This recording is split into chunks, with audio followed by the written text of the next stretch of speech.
হয় আপনারা বিচার নিশ্চিত করুন, না হয় আপনারা যাওয়ার রাস্তা খুঁজে বের করুন।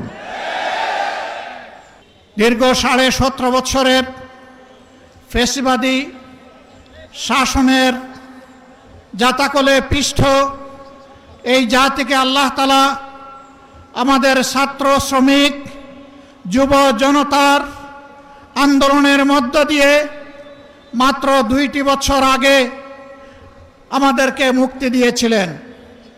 সেই সময়ে যে দলটি আমাদের মতোই মজলুম ছিল, নির্যাতিত ছিল, আজকে তারা ক্ষমতায় আছে।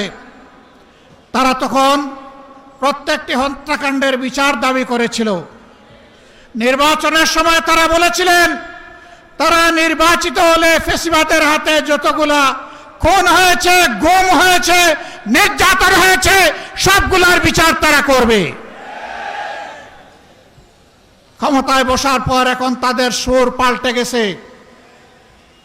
বিচার তো তারা করছেই না, বরঞ্চ আপনারা শুনেছেন 4 মাসে 600 জনের অধিক মানুষ নির্মমভাবে বাংলার মাটিতে খুন হয়েছে।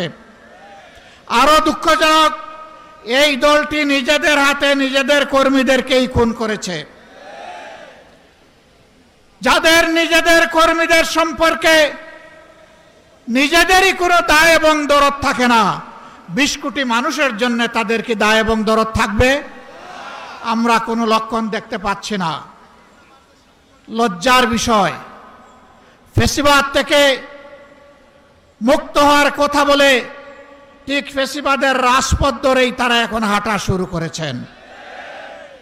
বাংলাদেশ ব্যাংকের গভর্নর, বিভিন্ন ব্যাংকে অযাচিত হস্তক্ষেপ, বিশ্ববিদ্যালয় কলেজগুলা দলীয় অনুগত লোকদেরকে দিয়ে দখল করা, জেলায় জেলায় প্রশাসক বসিয়ে দেওয়া, এমনকি খেলার মাঠটা পর্যন্ত তারা দলমুক্ত রাখতে পারলেন না।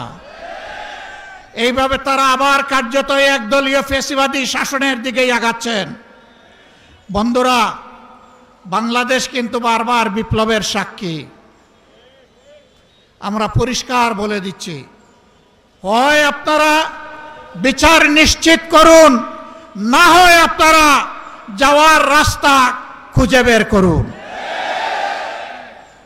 আপনারা যে পথে হাঁটছেন, সংসদে আমরা প্রত্যেকটি বিষয় সেখানে আমরা প্রতিবাদ করছি।